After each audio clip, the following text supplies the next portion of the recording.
नमस्कार, मैं विनोद आनंद। आप देख रहे हैं अंतरकथा। आज स्टूडियो में हमारे साथ गेस्ट डॉक्टर एस खालिद साहब हैं। ये अल इक़रा टीचर ट्रेनिंग कॉलेज के फाउंडर सचिव हैं। साथ ही ग्लोबल स्कूल ऑफ इंडिया के चेयरमैन हैं।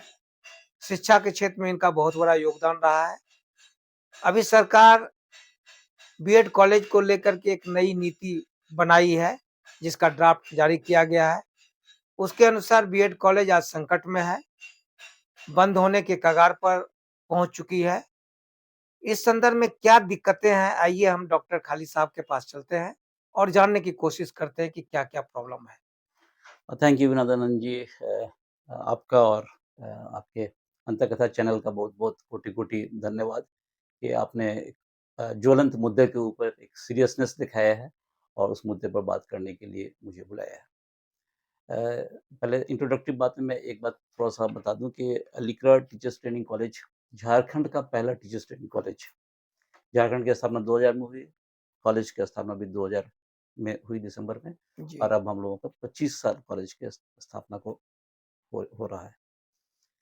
कॉलेज के साथ-साथ झारखंड में जो private BEd teachers training college association है और जो Vinod Bihari Mahto Kolanchal private teachers training college association है, उसमें भी कुछ मेरी भूमिका रही है और रहती है। जी, तो ये एक सीरियस मुद्दा है चूँकि बीएड कॉलेजेस या टीचर एजुकेशन के जो डिफरेंट प्रोग्राम्स चलते हैं, चाहे वो बीएड हो, चाहे डीएलएड हो या एमएड हो, उसके अलावा जो फिजिकल एजुकेशन के प्रोग्राम हैं, जैसे डीपीएड है, बीपीएड है, एमपीएड है, ये सारे प्रोग्राम, कुछ उसमें डिस्टेंस मोड के भी प्रोग्राम हैं, प्लस इन इन सारे प्रोग्राम को एनसीटी रेगुलेट करता है। उसकी जी, जो रेगुलेटरी बॉडी है वो एनसीटी है, national council for teacher education. जी, एनसीटी पार्लियामेंट के द्वारा कुछ दिए गए उनको अधिकार हैं, जिसके लाइट में वो रेगुलेशन बनाते हैं कि किस आधार पर कॉलेजेस चलेंगे। कॉलेज में जो शिक्षक होंगे उनकी क्या योग्यता होगी, किस किस एजुकेशनल क्वालिफ़िकेशन की बेसिस पर उनका उनका अपॉइंटमेंट हो सकता है। किन एजुकेशनल बैकग्राउंड के बाद किसी विद्यार्थी का एडमिशन इन कोर्सेज़ में होगा। फिर जो वो कोर्सेज़ करेंगे, उनका समायोजन अगर नौकरी में होगा, तो वो किस लेवल के टीचर बनेंगे। जी, यथा primary teachers training college, secondary primary school, secondary school, middle school, high school, plus 2 schools, तो जो डिफरेंट स्कूल से कैटेगरीज़ हैं, उसमें कौन-कौन लोग जाएँगे, ये सारा रूल्स एंड रेगुलेशंस बनाने का क्या राइट्स एनसीटीई को है। एनसीटीई के रेगुलेशंस के बेसिस पर इंडिया में बीएड कॉलेजेस काफ़ी समय से चलते हुए आ रहे हैं। 1993 में ये रेगुलेशन आया था। अभी जो रेगुलेशन जिसके आधार पर बीएड कॉलेजेस या इस तरह के टीचर एजुकेशन प्रोग्राम्स चल रहे हैं, वो 2014 का रेगुलेशन अभी चल रहा है। अभी एक नया रेगुलेशन 2025 उसको एनसीटी रेगुलेशन 2025 कहा जाएगा और जी, उसी के आधार पर कॉलेजेस को चलना होगा या उसी के आधार पर कॉलेज देश में चलेगा और उसी के आधार पर फिर उन सब जो क्वालिफाइड लोग होंगे उनको नौकरी मिलेगी। तो इसमें ये जो रेगुलेशन जो पुराने रेगुलेशंस के बहुत बड़े पार्ट को रिपील करके एक नया रेगुलेशन बनाया जा रहा है और उसमें आज लास्ट डेट है। एक पब्लिक इंटरवेंशंस के लिए उनको मौका दिया गया है। एक मेल आईडी दिया गया है, उस मेल आईडी का है दिया गया है मेल आईडी कि फीडबैक 2025@ncty-india.org। इस इस मेल पर कहा गया है कि 8 तारीख तक यानी आज के डेट तक आप लोग फीडबैक दे सकते हैं। उसमें कोई भी जो स्टेक होल्डर है, चाहे वो जी, टीचर हो इस संस्था से रिलेटेड, चाहे वो स्टूडेंट हो वहाँ से रिलेटेड, चाहे वो संस्थापक है उससे रिलेटेड या उनका कोई एसोसिएशन है या जनरल पब्लिक। जी, जी, जिसको भी उससे किसी भी तरह का सरोकार हो सकता है या सामाजिक तौर पर भी जिनको सरोकार है इसका, वो सब लोग इसमें फीडबैक दे सकते हैं। जी, तो ये एक एक अपॉर्च्युनिटी दी गई है। हम लोगों ने भी अपना इंस्टीट्यूशन की तरफ से भी अपना फीडबैक भेजा है। स्टूडेंट्स भी अपने अपने तौर पर भेज रहे हैं डिफरेंट देश के विभिन्न भागों से। टीचर्स जो टीचर एजुकेशन प्रोग्राम से जुड़े हुए हैं, वो लोग भी भेज रहे हैं। देखिए, इसमें जो 2-3 जो बड़ी बात है, वो कहा जा रहा है कि अभी 2014 में जो रेगुलेशन आया था जी, उसमें उसके पहले जो बीएड कॉलेजेस चल रहे थे, वो 1 ईयर का भी चल रहा था। जी, जी, फिर बाद में 1 ईयर के बाद 2 ईयर का बीएड प्रोग्राम या 2 ईयर का बीपीएड प्रोग्राम शुरू हुआ। एमएड जो पहले 1 साल का चल रहा था, वो एमएड 2 साल का फिर शुरू हो गया। तो इस तरह से कोर्सेज़ को जो 1 ईयर के थे, उनको 2 ईयर में कन्वर्ट किया गया। जी, अब फिर से फ़ील किया जा रहा है कि 1 ईयर का जो प्रोग्राम था, तो 1 ईयर का प्रोग्राम ठीक फिर था, इसलिए उसको फिर से लाया जाए। तो फिर से उसको लाने की बात भी हो रही है। ये जी, एक वेलकम मूव है, नो डाउट।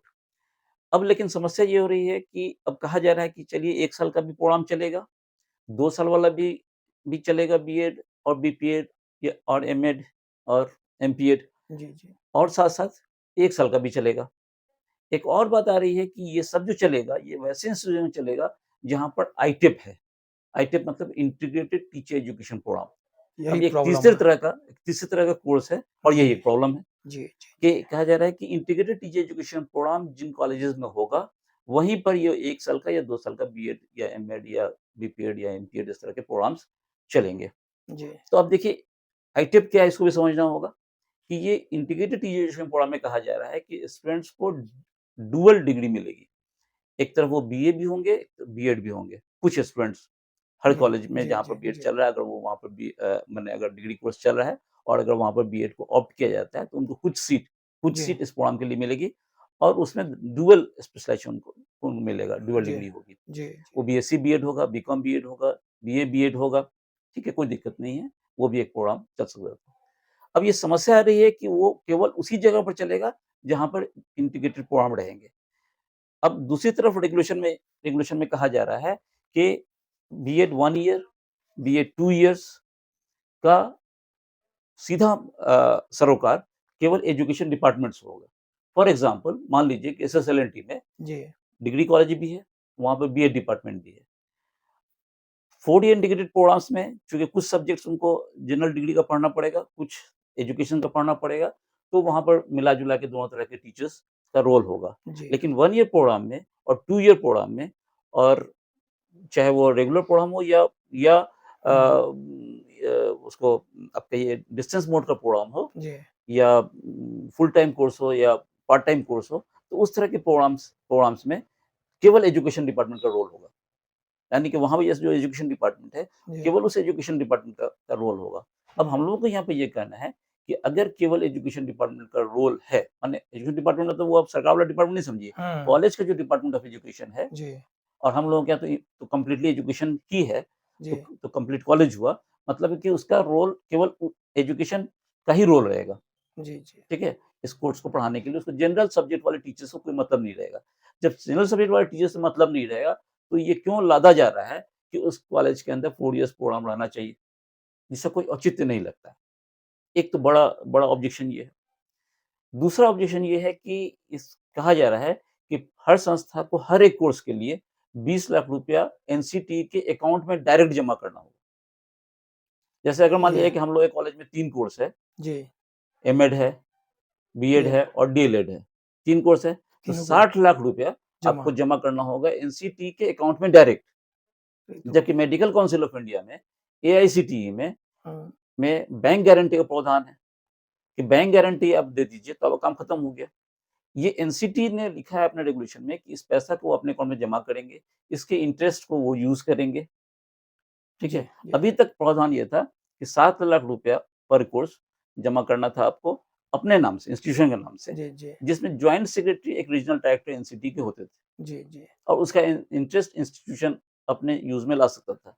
तो अब इंटरेस्ट का जो छोटा-सा अमाउंट है, उस छोटे से अमाउंट के ऊपर सरकार की नज़र है कि इंस्टीट्यूशंस के इन पैसों को अपने यहाँ मँगा लिया जाए और उससे उसके इंटरेस्ट को भी हासिल किया जाए और एक बड़ा फंड सरकार के पास जमा हो जाए। अब उस फंड का क्या यूज़ करना है, नहीं करना है, हम लोगों को नहीं मालूम। लेकिन उसको अगर बैंक गारंटी ले लेते हैं, तो किसी को फाइनेंशियल बर्डन हाँ, नहीं आएगा। जी, अब जी, जी, छोटी-छोटी सामाजिक संस्थाएँ जो हैं, जो एनजीओज़ हैं, वो लोग इस तरह के प्रोग्राम कॉलेजेस चला रहे हैं। जी, उनके लिए तो समस्या हो जाएगी। इतना जी, बड़ा जी, फंड वो दे नहीं सकेंगे। तो मतलब ये हुआ कि इंस्टीट्यूशंस खुल नहीं पाएँगे या जो इंस्टीट्यूशन चल रहे हैं, वो सारे इंस्टीट्यूशन को बंद कर देना होगा। जैसे जैसे अलीकड़ा की बात हाँ, करें, हाँ, तो हम लोग इतना फंड देने के लिए सक्षम नहीं हैं, हाँ, तो हम लोगों को बंद कर देना पड़ेगा। या इस तरह से देश में केवल यही नहीं हम लोगों ने जहाँ-जहाँ जिन लोगों से भी बात किया है, 100% लोगों ने यही कहा है कि हम लोग नहीं चला पाएँगे। लेकिन अगर मान लिया जाए कि पूरे देश में 99% कॉलेजेस अगर नहीं सक्षम हुए इसके लिए, तो इसका मतलब है कि 99% कॉलेजेस बंद हो जाएँगे। जी, जी, जी, टीचर एजुकेशन प्रोग्राम ऐसा प्रोग्राम है जिसमें सभी क्लास के, सभी वर्ग के विद्यार्थी आते हैं, गर्ल्स एंड बॉयज़ सारे। सभी सभी वर्ग के लोग आते हैं, उनको ये एकोमोडेट करता है और रिस्पेक्टेबल कोर्स है। सब हुँ, लोग सम्मान की निगाह से हर हर परिवार में, हर जगह, हर इकोनॉमिक स्ट्रैटा के लोग इसको सम्मान के साथ की नज़र से देखते हैं। जी, मेडिकल इंजीनियरिंग का एक सम्मान है, उसके बाद टीचर एजुकेशन प्रोग्राम का भी एक एक जी, एक बड़ा सम्मान है। जी, अब दूसरी तरफ समस्या क्या होने जा रही है कि जब इंस्टीट्यूशंस बंद हो जाएँगे, तो जो स्टूडेंट्स अभी ग्रेजुएशन में हैं या इंटर में हैं या इवन 7th, 8th, 9th में 10th में हैं, तो उनको समस्या खड़ी हो जाएगी। अब जी, उनके पास इंस्टीट्यूशंस मिलेंगे ही नहीं बीएड या इस तरह के प्रोग्राम टीचर एजुकेशन कोर्स करने के लिए। तो सारे लोगों का, सारे पेरेंट्स का जो बच्चों को की ग्रूमिंग कर रहे हैं, वो क्या बोलेंगे कि बेटा मेडिकल या इंजीनियरिंग करना होगा। अब वो मेडिकल इंजीनियरिंग करने के लिए उतना सक्षम नहीं है, तो उसको दबाव पड़ेगा और उस दबाव के नतीजे में चांसेस हैं कि आत्महत्या भी कर ले बच्चे, बिल्कुल, बिल्कुल, बिल्कुल सही कहा डिप्रेशन में आपने। आ जाएँगे। तो ये इस तरह के जो प्रोग्राम 60 माने हर कोर्स के लिए 20-20 लाख की तो बहुत बड़ा लोड है हुँ, और संभवतः अधिकतर तो ऐसा परिस्थिति में तो पूरा अनबैलेंस्ड हो जाएगा फिर सरकार को जो या इंस्टीट्यूट को जिस तरह से क्राइटेरिया है हुँ। शिक्षक के लिए कि बीएड ही चाहिए या प्रशिक्षित शिक्षक चाहिए, तो ऐसे में तो माने अव्यवस्थित हो जाएगा, बहुत बड़ा समस्या हो अब जाएगा। हमको नहीं मालूम कि सरकार की इससे मंशा क्या है, जी, लेकिन आने वाले समय में जब टीचर्स तैयार नहीं होंगे, तो हुँ, नौकरी माँगने वाले लोग नहीं रहेंगे, जी, है ना? अभी तो यहाँ टीचर्स तैयार हो रहे हैं, बीएड वगैरह कर रहे हैं, तो वो कह रहे हैं कि हमको नौकरी दीजिए। जी, जी, ठीक, दूसरी तरफ ये रेगुलेशन है कि ट्रेन्ड टीचर्स को ही रहना है, तो जी। या तो वो रेगुलेशन हटा देना पड़ेगा कि टीचर को अपॉइंट करने के लिए किसी ट्रेनिंग की ज़रूरत नहीं है, किसी को भी खड़ा कर दिया टीचर बन गया जी, नहीं तो फिर और नहीं तो फिर उसकी आपको व्यवस्था ना करनी होगी। तो एक लंबे समय से, आज से नहीं, आज़ादी के पहले से, अंग्रेज़ों के समय से टीचर्स ट्रेनिंग का प्रोग्राम चलता रहा है। नंबर ऑफ जी, इंस्टीट्यूशंस कम थे, लिमिटेड थे, लेकिन प्रोग्राम तो बहुत पहले से चलता हुआ है। जी, शिक्षक तो बनते रहे हैं और आज़ादी के बाद से उसके अंदर और वृद्धि होती होती गई। डिफरेंट रेगुलेशंस आए। रेगुलेशन जो आए वो उसको और अच्छा करने के लिए और पारदर्शी करने के लिए, स्टूडेंट्स के हित में करने के लिए, इंस्टीट्यूशंस के हित में करने के लिए आए और उस सारे का परिणाम ये हुआ कि नंबर ऑफ इंस्टीट्यूशन देखिए, झारखंड बना, हम लोग ठीक है पहले इंस्टीट्यूशंस थे, लेकिन आज झारखंड में सवा सौ प्राइवेट बीएड कॉलेज है और गिनती के चंद कॉलेजेस हैं गवर्नमेंट के। प्योर जी। गवर्नमेंट का तो झारखंड में केवल 3 कॉलेज आज की डेट में चल रहा है। तो क्या तो 3 कॉलेज क्या 3 कॉलेज झारखंड में टीचर बनाने की ज़रूरत को पूरा कर सकता है? कभी नहीं कर पाएँगे इसलिए कि सीट तो लिमिट होता है। लिमिटेड है। हाँ, तो फिर इस स्थिति में टीचर ट्रेनिंग के लिए जो छात्र कोशिश करेंगे उनको निराश होना पड़ेगा यहाँ से। जी। जी, और जो जो कॉन्स्टिट्यूशन कॉलेजेस में जो चल रहे हैं जी, इस तरह के प्रोग्राम, जी, नॉर्मली बीएड कॉलेज ही चल रहे हैं, जी, बीपीएड का फिजिकल एजुकेशन का नहीं चल रहा है, जो कॉन्स्टिट्यूएंट कॉलेजेस हैं। हुँ, एमएड भी बहुत लिमिटेड जगह पे चल रहा है कुछ यूनिवर्सिटीज़ में। तो वहाँ पर स्थिति डिफरेंट है। वहाँ भी कई कॉलेज ऐसे हैं जो बंद हो जाएँगे, क्योंकि उनके पास भी कितना फंड है कि वो 20 लाख रुपए पर कोर्स जमा कर पाएँगे, कि वहाँ पे नहीं मालूम, इसलिए कि वहाँ भी बहुत सारी आधारभूत कमियाँ हैं। समझ सरकारी जो हाँ, सरकारी स्कूल नहीं, है। प्योर सरकारी नहीं है, वो कंस्ट्रेंट कॉलेजेस चल रहा है, वो भी सेल्फ फाइनेंस कोर्सेज़ है, जिसमें फीस वही है जो जनरल कॉलेजेस की है। जी, लाइक जी। एसएसएलएनटी में भी कोई अगर कर रहा है यहाँ पर बीएड, उसकी वही फीस है, जो इस यूनिवर्सिटी के किसी भी दूसरे कॉलेज के अंदर जहाँ बीएड पढ़ाया जा रहा है वो फी है। तो ऐसे परिस्थिति में आप लोगों का कदम अभी क्या है? माने क्या आप लोग कोर्ट का सहारा लेंगे या इस तरह से खाली विरोध करेंगे? देखिए, इसमें हम लोग का विरोध अभी क्या करें, अभी तो हम लोग सजेस्टिव वे में एनसीटी को चूँकि आज तक समय दिया है, जी, तो विभिन्न संस्था और हम लोगों के जो एसोसिएशंस है डिफरेंट लेवल की, यूनिवर्सिटी के लेवल की एसोसिएशन या स्टेट लेवल की एसोसिएशन या नेशनल लेवल की जो टीचर्स ट्रेनिंग कॉलेजेस की एसोसिएशन है, उनकी तरफ से आपत्ति इसमें दर्ज की गई। एनसीटी को दर्ज की गई है और दर्ज की जा रही है। आज रात 12 बजे तक समय है, सब लोग करेंगे। जनरल पब्लिक से भी आपके माध्यम से, अंतःकथा के माध्यम से मैं रिक्वेस्ट करूँगा कि सब लोग में फिर दोबारा से मैं बोलता हूँ, आपसे भी रिक्वेस्ट करूँगा कि आप इस चैनल पर इसको अपने चैनल पे इसको अगर स्क्रॉल करा दें, तो लोग आसानी से ठीक है। मेल आईडी को देख लेंगे, फीडबैक 2025@ncty-india.org, इसको अगर आप स्क्रॉल कर देंगे, हाँ, तो लोगों के लिए सुविधाजनक होगा। ठीक, केवल ठीक। 1-2 बात लोग लिख सकते हैं जनरल पब्लिक कि जो प्राइवेट बीएड इंस्टीट्यूट कॉलेजेस है। जो अभी चल रहे हैं जिस रूप में, या जो बीएड का जो स्वरूप अभी है, उसको रहते हुए उसके बेहतर करने के लिए अगर सरकार का कोई कदम है, तो कदम ज़रूर उठाए, वो जी, वेलकम होगा। हुँ। लेकिन प्रेज़ेंट सिस्टम को डिस्टर्ब करके कंप्लीट कोई नया कदम ऐसा उठाना और एक बड़ा गैप क्रिएट कर देना, ये उचित नहीं होगा। अभी नया रेगुलेशन में क्या अभी जो ज़मीन जैसे पहले था कि 3 एकड़ किसी भी बीएड कॉलेज को हुँ, चाहिए, तो अभी तो जब और भी कोर्स और भी फैकल्टी खोलना होगा, तो फिर ज़मीन भी ज़्यादा, इंफ्रास्ट्रक्चर भी डेवलप करना होगा अलग से। बिल्कुल। तो उसका भी कुछ गाइडलाइन दिया गया है क्या उसमें? देखिए एनसीटी ने उसमें कोई गाइडलाइंस नहीं दिया है। जी। ये भी एक विरोधाभास बात है। हाँ जी, वैसी जगह पे एनसीटी बोल देती है कि यूजीसी का जो गाइडलाइंस है उसके आधार पर किया जाए। जाए।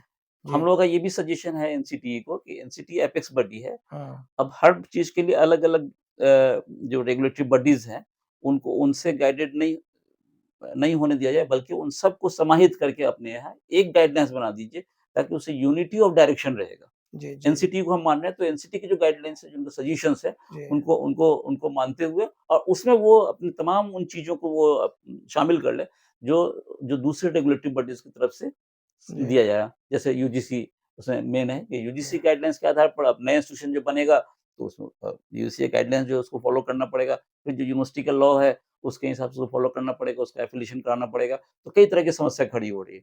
और एक और जो सबसे घातक बात है, वो ये कह रहे हैं कि आज की डेट में सारे इंस्टीट्यूशन ज़ीरो हो गए जी। और उनको फिर से न सरकार से एनओसी लेना पड़ेगा, अपनी यूनिवर्सिटी से एनओसी लेना पड़ेगा, लेटर ऑफ इंटेंट बोलते हैं लेना पड़ेगा और सारी प्रक्रिया नए ढंग से शुरू करनी होगी। तो ये जो एक जो किया हुआ काम है, उसको जी, आप दोबारा करवा के रिपिटिशन ऑफ वर्क करवा रहे हैं, अननेसेसरी का आप रिसोर्सेज़ को बर्बाद करा रहे हैं और एक नए तरह का वैक्यूम खड़ा होगा या ये कहिए कि जो स्टेट गवर्नमेंट है या यूनिवर्सिटीज़ है, उसका चक्कर संस्थानों को लगाना पड़ेगा, परेशानियाँ बहुत होंगी, फिर सारे लोगों को कन्विंस कीजिए, लोगों को समझाइए, लोगों को बताइए कि इसकी क्या ज़रूरत है। फिर हो सकता है कि सरकार में कुछ लोग बैठे हुए वो उसको समझना नहीं चाहेंगे किसी कारण से, तो बड़ी तरह की प्रैक्टिकल दिक्कतें आएँगी। तो एक अनिश्चितता का माहौल बना हुआ है अभी।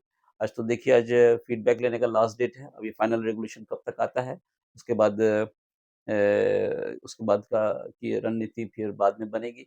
वैसे हम लोग का जो सेंट्रल बॉडी है, जो नेशनल लेवल का एसोसिएशन है, उसने कहा है कि हम लोग एनसीटी को बात करेंगे। एनसीटी के जो पदाधिकारी हैं और जो एजुकेशन मिनिस्टर हैं, उनसे रेगुलेशन फाइनल आ जाता है, उसके बाद हम लोग उनसे बात करेंगे। अगर वो बीएड कॉलेजेस के और स्टूडेंट्स के हित में नहीं होगा तो और नहीं तो फिर फाइनली सुप्रीम कोर्ट का दरवाज़ा खटखटाना होगा। इसलिए कि जो रेगुलेशन है, ये रेगुलेशन चैलेंजेबल है एज़ पर लॉ। इस रेगुलेशन को चैलेंज किया जा सकता है, इसलिए रेगुलेशन चैलेंज होगा। हो सकता है कि दिल्ली हाई कोर्ट में ये चैलेंज हो या सुप्रीम कोर्ट में ये चैलेंज हो। लेकिन इन द मीन टाइम चूँकि आज लास्ट डेट है इस पर लोगों के की प्रतिक्रिया भेजने का और एनसीटी ने समय दिया है उसके लिए आज तक। तो कम से कम एक अच्छा काम तो ये किया एनसीटी ने कि माँगा है सुझाव। वो सुझाव कितना इनकॉर्पोरेट करेंगे नहीं मालूम।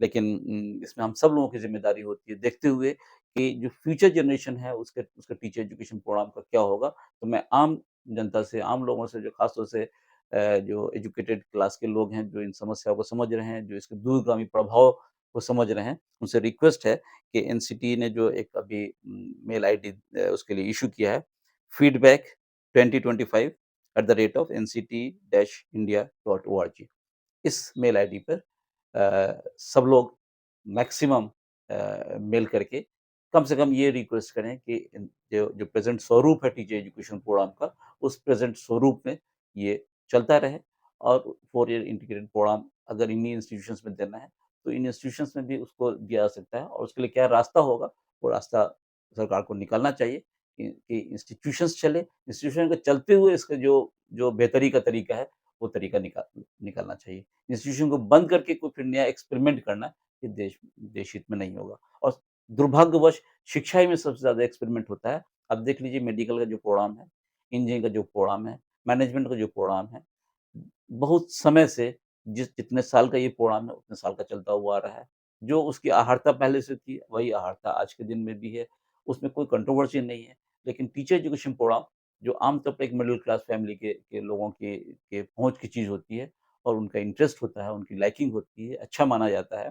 ख़ास तौर से लड़कियों के लिए बहुत अच्छा माना जाता है शिक्षा को, तो उनको इससे वंचित कर देना अ, बड़ा देश के लिए घातक होगा। जी। तो ये थे डॉक्टर एस खालिद साहब, जो अलीगढ़ बीएड कॉलेज के संस्थापक हैं, जिसकी स्थापना 2000 झारखंड अलग होने के बाद सबसे पहला कॉलेज के रूप में झारखंड में हुआ था, धनबाद में हुआ था।